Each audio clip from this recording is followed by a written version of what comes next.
guys, welcome back to this channel Media and I am back with another new romance novel जो कि है कलिन word का confess. तो पहले इस वीडियो में हम लोग इस बुक के स्टोरी के बारे में बात करेंगे और फिर इस बुक के बारे में बात करेंगे।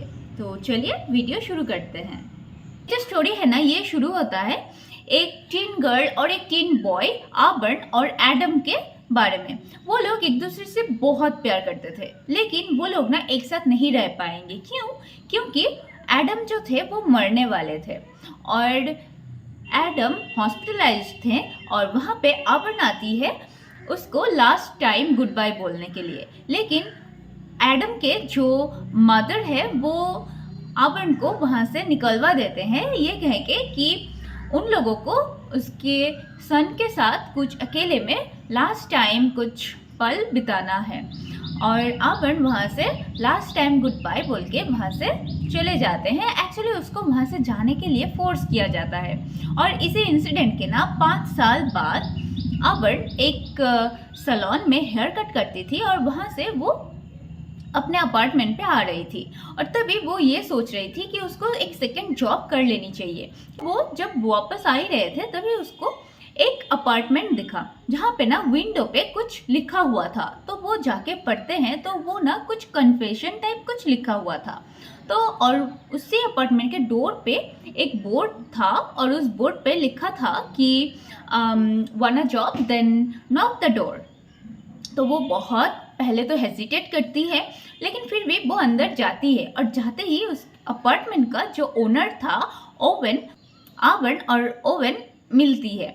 और फिर आबर्न बहुत घबरा जाती है कि ये जगह क्या है, नहीं आना चाहिए था। और फिर वहाँ पे ओवेन उसको बोलता है कि don't worry, I don't rape, kill और टॉर्चर। ये सुन के आबर्न थोड़ा काम फील करती है।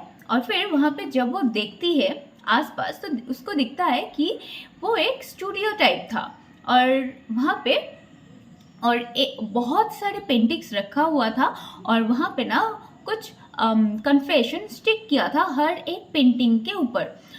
तो वो पूछती है कि ये क्या है। तो ओवेन उसको बोलता है कि ये सब बहुत सारे लोग आते हैं वहाँ पे कन्फेशन लिख के जाते हैं और वो उसी कन्फेशन पे पेंटिंग करता है और उसको वो सेल करता है और उसको अच्छी खासी सेल भी होता है। और आबर्न का जो जॉब था वो यही था कि उसको जो सेल था तो उसमें थोड़ा हेल्प करे और फिर सिर्फ 2 आवर्स के लिए, और फिर उसको $200 मिलने वाले थे एज ए सैलरी। तो वो राज़ी हो जाती है और उस दिन ना बहुत अच्छे खासे उन लोगों का सेल होता है। और उस सेल के बाद ना ओवेन आबर्न से बहुत ज़्यादा मतलब कि बहुत ही अट्रैक्ट होने लगता है। और फिर ना उसको वो झूठ झूठ ये बोल देता है कि मेरे यहाँ पे ना जो लोग काम करते हैं मैं उसको ट्रीट देने के लिए सामने एक बार है वहाँ पे लेके जाता हूँ ड्रिंक्स के लिए या फिर कुछ खिलाने पिलाने। तो वो भी जाने के लिए राज़ी हो जाती है। और फिर ना जब वो लोग वहाँ पे जाते हैं बहुत सारे बातें करते हैं और फिर ओवेन से पूछती है कि आपका फेवरेट कन्फेशन क्या है। तो ओवेन उसको बोलता है कि ये जानने के लिए आपको मेरे स्टूडियो पे जाना पड़ेगा। तो वो लोग फिर से जाते हैं और फिर आबर्न बहुत सारे कन्फेशन पढ़ती है और कुछ उसको बहुत खुश करती है, कुछ अपसेट करती है, कुछ गुस्सा दिलाती है। उस थोड़ी सी टाइम में ही उन लोगों का बॉन्ड बहुत ज़्यादा अच्छा हो चुका होता है और फिर वो लोग डिसाइड करते हैं कि वो लोग दूसरे दिन फिर से मिलेंगे। लेकिन दूसरे दिन ना ओवेन नहीं आता है क्योंकि वो ना जेल चला गया होता है और वो अरेस्ट हो चुका होता है। कुछ वीक्स बाद जब आबर्न के बर्थडे पे आबर्न किसी का वेट कर रही थी और वो था लाइडिया। एक्चुअली लाइडिया एडम की जो मदर थी वो है, बर्थडे पे वो नहीं आती है। तो वो अकेले ही सेलिब्रेट करने के लिए वो सामने के जो बार था वहाँ पे जाता है। वो वहाँ पे जाती है, ड्रिंक्स करती है और फिर ड्रंक हो जाती है। और फिर वहाँ का जो बारटेंडर था ना वो ओवेन को फ़ोन करके बुलाता है और फिर ओवेन उसको वहाँ से लेके जाता है। वो लोग बात करते हैं कि वो लोग कि कहाँ था, क्यों नहीं आया। लेकिन ओवेन को कुछ भी नहीं बताना चाहता था फर्स्ट। फिर लेकिन वो फिर भी बताना भी चाहता था, लेकिन उस हालत में उसको नहीं ये सब बताना चाहता था। तो वो और फिर जब ओवन ओवन को देखता है तब उसको लगता है कि उसका हेयर बहुत मेस है। तो ओवन उसको बोलती है कि आप मेरे साथ सैलून चलो, आपको मैं अच्छे से एक हेयर कट दूंगी। तो वो वहाँ पे जाता है ओवन, और फिर उसका बहुत गंदे तरीके से उसका हेयर कट कर देती है ओवन, ऊपर से आधा।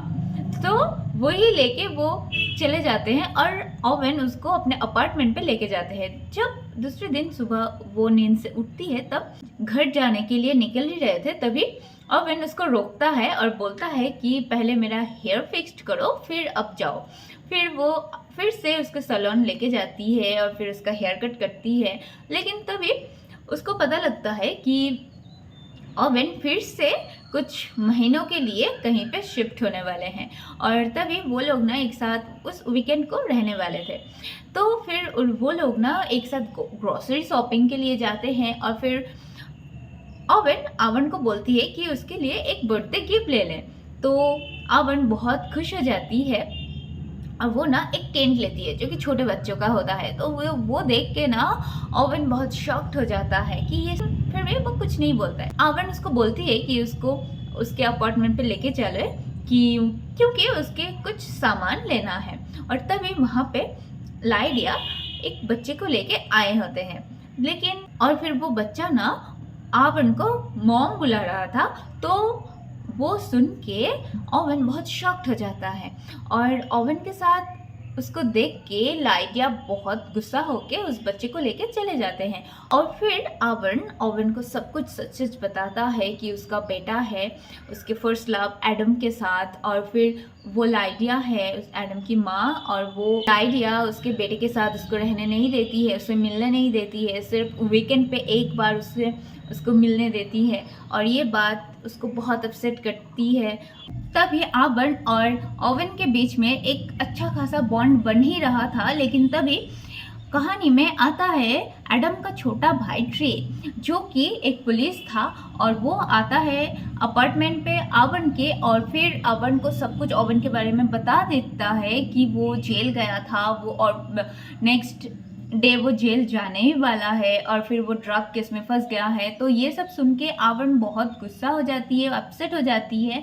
जब ओवन जेल चला जाता है तभी ना ट्रे उसको बोलता है कि उसके साथ वो रिलेशन में आ जाए ओवन, तो उसके बेटे के साथ वो और भी टाइम रह सकती है, और फिर उसके बेटे के साथ बहुत सारे टाइम स्पेंड कर सकती है, उसके बेटे के पास रह सकती है। और ये बात सुन के वो ना चाहते हुए भी वो रेडी हो जाती है, क्योंकि उसके बेटे के लिए वो कुछ भी करने को तैयार थी। और फिर ओवन को पता लगता है कि ओवन जेल से छूट जाता है, लेकिन ट्रे उसको पहले से ही वार्न कर चुका था कि ओवन से नहीं मिलना है स्ट्रिक्टली, लेकिन ये बात वो नहीं मानती है, वो जाके उससे मिलती है।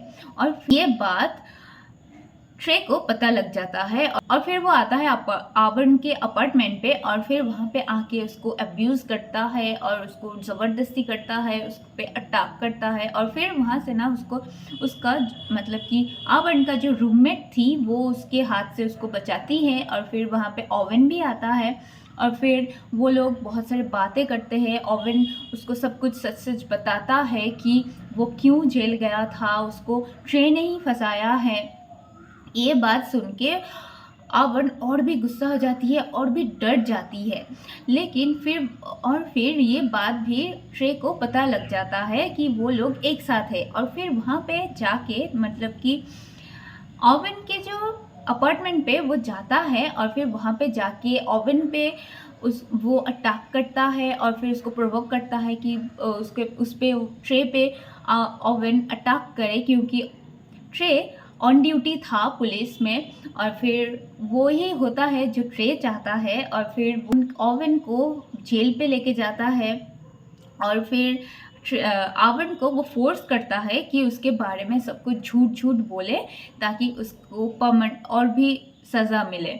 लेकिन वो कुछ भी नहीं कहती है, वो सीधा वहाँ पुलिस स्टेशन से सीधा वो ओवन के घर जाता है, और फिर उसके फादर से वो मिलती है, क्योंकि उसके फादर जो थे वो लॉयर थे, उनको जाके वो सब कुछ सच सच बता देती है और फिर जब फोर्स कर रहा था ट्रे आवन को सब कुछ झूठ बोलने के लिए, तभी वो सब चीज़ उसको वो रिकॉर्ड कर ली थी और फिर वो के ज़रिए वो अपने बेटे के कस्टडी के लिए भी फाइल करती है। और फिर लाइडिया को जब ये सब पता लगता है तब लाइडिया बहुत अपसेट हो जाती है और फिर वो ट्रे से पूछती है कि ये सब क्या सच है, ये सब क्या उसके करियर पे अफेक्ट करेगा या फिर नहीं। तो ट्रे हाँ बोलता है। तभी लाइडिया उसके आवन के बेटे का कस्टडी आवन को दे देती है और फिर आवन भी जेल से छूट जाता है और फिर वो लोग एक साथ रहने लगते हैं और ये स्टोरी ना यहीं पे ख़त्म हो जाता है।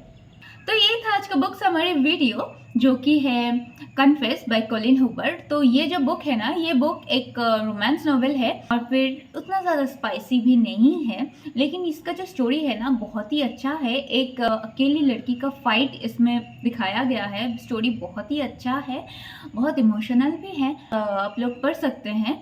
और यस, यही था आज का वीडियो। अगर आपको पसंद आए तो प्लीज़ एक लाइक कर देना और अगर चैनल पे नए हो ना तो प्लीज़ सब्सक्राइब ज़रूर कर देना। इसी तरह के और भी नए नए बुक समरीज के और आप लोग बुक सजेस्ट करते रहिए, मैं उस पर वीडियो बनाती रहूँगी। और तो मिलते हैं नए किसी बुक के साथ, नए किसी वीडियो में। तब तक के लिए take care, tata, thank you.